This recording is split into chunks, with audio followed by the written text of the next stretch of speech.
குடிமை அதற்குரிய நிறைவேற்ற அதிகாரி பாராளுமன்ற உறுப்பினர் இல்ல. அந்த அந்த திறப்பு விழாவில ஒரு தவிசாளருக்கு 2வது நிலையில கதை தவிசாளர் மட்டுமில்லை, பல்வேட்டுத்துறை நகர சபை, கருத்துத்துறை நகர சபை அவர்களுடைய அவர்களுடைய பிரதேச சபையில இல்லாமல் இருக்கலாம். ஆனால் அந்த பிரதேச சபையில இல்ல எந்த தவிசாளர் ஏரியா இருக்கோ அவருக்கு தான் முன்னுரிமை. பாராளுமன்ற உறுப்பினருக்கே முன்னுரிமை இல்லை. இந்த அந்த திறப்பு விழாவில எங்கேயோ போலீஸ் அதிகாரி வேற வேற உத்தியோகத்தர் எல்லாம் சொல்லி கடைசியா தான் தவிசாளர் கருத்துத்துறை பிரதேசம் ஒரு அரச உத்தியோகத்தர்கள் இவர்கள் எனக்கு விளக்கு அரசியல் அடிவரடிகளா இருக்கிறார்கள் என்ற கேள்வி கேட்க தோணும். உண்மையாக மிக மோசமான செயல். வந்த உடனே அந்த ஒரு சிலரை மட்டும் அதுல அரசியல் கலைக்கிற மாதிரியான சேர்ப்பாங்க. அரசியலை நீங்க ஒரு நிகழ்வு கிடைச்சா அதுக்குரிய பதவி நிலை தகுதி கூப்பிடும், இல்லாட்டி கூப்பிடக்கூடாது. புள்ளையான விஷயம். டிஎஸ் பேசும்போது தவிசாளருக்கு வணக்கம் சொல்லல உண்டு. பிரதேச செயலாளா வடமராட்சி வடாக்கு பிரதேச செயலாளர் இந்த சபையில நான் வணிகம் கண்டிக்கப்பட முடியும். அந்த இடத்துல நான் அந்த இடத்துல இருக்க அவசியம் இல்லையே. அந்த இடத்த விட்டு நான் நம்பி வந்தேன். எங்களுக்குரிய தகுதி அந்த எங்களுக்கு இணக்க மாட்டேன். ஒவ்வொருவருக்குரிய அந்த தராதரம் தகுதி அந்த இடத்துல வழங்கப்படாவிட்டால் அந்த இடத்துல இருந்து பிரயோசனம் இல்லை. இதுக்கு எங்களுடைய சபை எல்லைக்குள்ள நடக்கிற நிகழ்வு, அரசாங்கத்தின நிதி ஒதுக்கீட்டுல செய்யப்படுற நிகழ்வு இல்லாட்டி கூட்டுறோம். ஒரு அந்த நாங்கள் மாநில இதுகளை விரும்புறாங்க இல்லை, அதுல அந்த ஒழுங்குபடுத்துற கூப்பிடும் போது பலருக்கு புறாதான் நான் அதிகாரம் அந்த புரோட்டோகால் தெரியாது. அந்த டிஎஸ் இது தவறான விழாக்கு கொடுத்தும் போது பலருக்கு புறா போலீஸ் உத்தியோகங்களுக்கு புறாது பலருக்கு புறாதான் நான் கதிரைகளுக்கு கூட சாதாரண டிசிசி கூட்டத்திலேயே முன்னுக்கு தான் கதிரா சிங்கள எங்களுக்கு 2வது நிலையில எங்கேயோ கொண்டு போய் யாரும் பிரதேச செயலாளருக்கு தெரியாது. ஒழுங்குபடுத்தின பிரதேச செயலாளர் வன்மையாக கண்டிக்கப்பட வேண்டிய முடியும். இந்த விடயத்தை பிரதேச செயலாளர் கண்டிப்பாக கவனத்தில் எடுக்கணும் என்றதை நான் இந்த சபையில நான் தெரிவித்துக் கொள்வேன். இது ஒரு முக்கியமான ஒரு விடயம். நீங்க கூறின ஒரு அந்தந்த சபை அந்தந்த உறுப்பினர் கௌரவ உறுப்பினர்களுக்கும் கௌரவ தவிசாளர்களுக்கும் கௌரவ பதவியாளர்களுக்கும் கட்டாயமாக அந்த இடம் கொடுக்கும். ஒரு ஒரு அரச நிறுவனமே செய்தால் வேறவர்கள் செய்வதில் கூட இல்லத்தானே. ஒரு நிர்வாகத்துறையில உயரிய துறையில இருக்கின்ற ஒரு உத்தியோகத்தரே நிகழ்வை ஒழுங்கு பண்ணி போட்டு இப்ப அரசியல் நிகழ்வை கூப்பிட்டு அழைக்கிற தன்மை என்ன? இது பிரதேச செயலாளர் நடத்துற நிகழ்வுல நாங்கள் அந்த ஏரியாங்க முதல் குடிமா ஒரு நாட்டுக்கு ஜனாதிபதி அந்த ஏரியாங்க வருது போக பிரதேச செயலாளர் மூங்கியா திருப்பி கொண்டிருக்கிற மாதிரி அழைக்கிற தன்மை இல்லாட்டி அழைக்கத்தவே இல்லை. புலியான விஷயம் உண்டு, மன வருத்தத்துக்குரிய விடயம். இது தொடர்பாக பிரதேச செயலாளர்கள் கண்டிப்பாக இதனை கவனத்தில் எடுக்கணும் என்றாதான் என்ன இது. ஆனால் ஏன் அப்படி திறப்பு அதுல முக்கியமா பிரதேச செயலகத்தால் இன்விடேஷன்ல இருக்கு. அல்ல ரெண்டும் இருக்கு. அதப்ப நீ இப்ப நான் சொல்றேன்டா ரெண்டு பேருனா அதுக்கான இது அத வந்தது க்ளோரி பாரம்பரியம் பிரதேச செயலாளர் தான் வந்தது. கௌரவ உறுப்பினர்கள் அதுக்கு முழு பொறுப்பும் கூற வேண்டியது பிரதேச செயலகம் அதுல தொடர்பாட்டு இருந்தாலும் அந்த பகுதி அரசு நிர்வாகம் இருக்கிற அவர் அந்த முடியத்தை அப்ப வரவேற்கிற தமிழ்நாடு ஒருதும் இல்லை. அது அதெல்லாம் என்ன காரணம்? பிரதேச செயலாளர் தலைமுறை ஆற்றுகிறார். தலைமுறை ஆற்றும் போது அந்த பிரதேச தவிசாளருக்கு எந்த ஒரு கதையும் கிடைக்காத இதுல மூளை கலை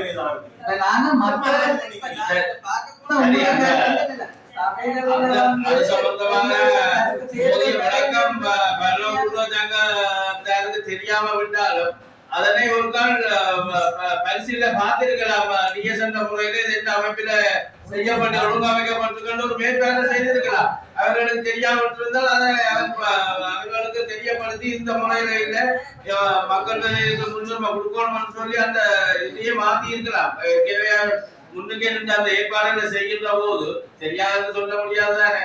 அவர்கள் தெரியாத செய்திருந்தாலும் அதை மாற்றி அமைத்து அதுக்குரிய மாற்றத்தை செய்திருக்கலாம். இதுல அழைக்கும் போது பக்கத்திலே நிக்கிறாங்க. சரி, இது தொடர்பாக உண்மையான ஒரு புள்ளியான விடயம் வேற அப்படி தெரிவிக்கணும்னு தெரியல. இந்த சந்தர்ப்பத்துல மருதங்கனி பிரதேசத்துல இந்த நாளைக்கு ஒருங்கிணைப்பு குழு கூட்டத்துக்கு அங்கத்திய பிரதிநிதி முழு பேரையும் அழைப்பதாக தெரிகிறது. மருத்துவ பிரதேசத்துல அப்படி இல்லை. நான் இது சம்பந்தமா அடுத்த ஒருங்கிணைப்பு குழு கூட்டத்தில் இது சம்பந்தமா கலைக்க இருக்கிறேன். எல்லா எங்களோட உறுப்பினர்களுக்கும் வாய்ப்பு அளிக்க வேண்டும் என்று கட்டாயம் கேட்போம். தீர்மானத்தில் இருக்கு.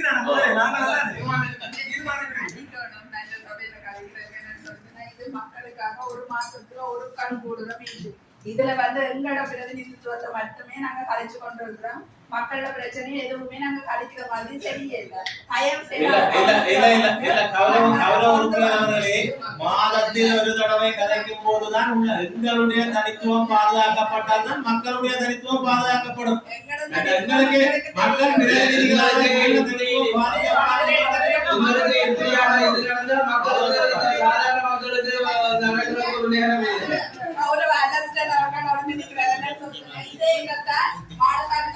அவர்கள் அன்றைக்கு சொன்னாங்க அரசு உத்தியோகத்தர் சில அரசு உத்தியோகத்தர் செயல்பாடு அப்ப மீடியாக்கு முன்னால நீங்க அரசு உத்தியோகத்தர்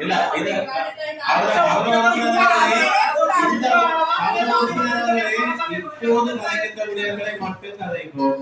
முதல்ல மக்களுக்கு ஒரு அரசு உத்தியோகத்தருக்கு தவிசாளர் இல்லாட்டி மக்கள் பிரதிநிதி ஆருக்கு தெரியாத நிலை இருக்கும் போது சாதாரண மக்களுக்கு எவ்வாறு தெரியும்?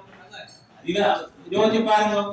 எவ்வளவு ஒரு புள்ளியான விஷயம். உண்மையில் இந்த விடயங்கள் கேட்கும் பொழுதும் மிகவும் மனவர்த்தமாக இருக்கின்றது. கௌரவ இந்த நாட்டை ஆளுகின்ற கௌரவ மாண்புமிகு ஜனாதிபதி அவர்களுக்கு அன்பான ஒரு வேண்டுகோள். உண்மையில் நீங்கள் ஆட்சி செய்கின்ற நீங்கள் அந்த அழைப்பை எதிர்த்து தணிக்கணும். எவ்வளவு நேரத்தை செலவழித்து அந்த அழைப்புக்காக நான் நேரத்தை செலவழித்து பொதுவான ஒரு விஷயம் புலியான விஷயம். அந்த அடிப்படையில் அந்த காணி தொடர்பான அந்த கூட்டங்களுக்கு அழைப்பது தொடர்பாக சரியான தீர்மானத்துக்கு வந்தா நாங்கள் அடுத்த இடத்துக்கு போவோம். ஓகே, நான் என்னன்னா இவ்வளவு கதை இந்த ஒரு அழைப்பு இந்த இதுக்கு பொங்கியல் தண்ணி நாங்கள் ஒரு கருத்து சொன்னதுக்கு எல்லாரும் பேசாம இருந்தீங்க.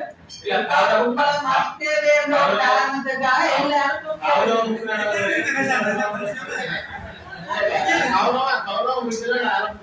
உரையாற்றி அந்த தனக்கான அழைப்புதல் தனக்கான அந்த நேரம் ஒதுக்கப்படாம அந்த பாத வீதி போல அழைக்கிறாங்க விஷயம் உண்மையில அதோட விட்டு நான் சொல்றேன். அதோட சம்பந்தப்பட்ட யாரா இருந்தாலும் இனிமேலாவது நவீன மனுஷர் சொன்ன பிரியமாறு ஒரு நிகழ்வு நடந்ததுன்னு சொன்னா அதுக்கு நாங்கள் செய்வது போல ஒரு சபையாக நாங்கள் செய்யப்படுற விடயத்தை அந்தந்த வட்டார உறுப்பினரை நீங்க வழங்க வேண்டும். பணி போட்டாலே இப்படி அழுக்கல் நாட்டம் இப்படி ஒரு செயற்பாடு இந்த ஒரு நாள் நடக்கல.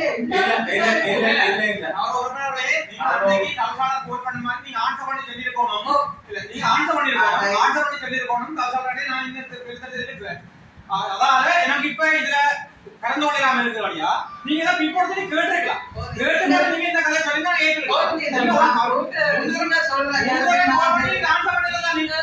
போன் அடித்தால் ஒரு அரைமணித்தியாலம் கழித்து 2 மணித்தியாலம் கழித்து அவர் எடுப்பீங்க ஆன்சர் பண்ணாங்க. உங்களுக்கு இந்த கதை சொல்லுவீங்க. இப்ப உங்களுக்கு இதுக்குத்தான் கால் பண்ண தெரியும் உங்களுக்கு.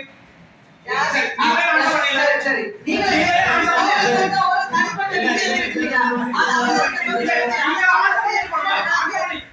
விஷயம் வந்து நீங்க தெரியப்படுத்திருக்கோம்.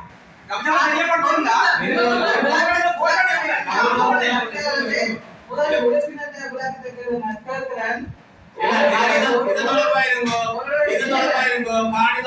விஷயத்துக்கு ஒரு தீர்மானத்துக்கு போங்க. அதுக்கு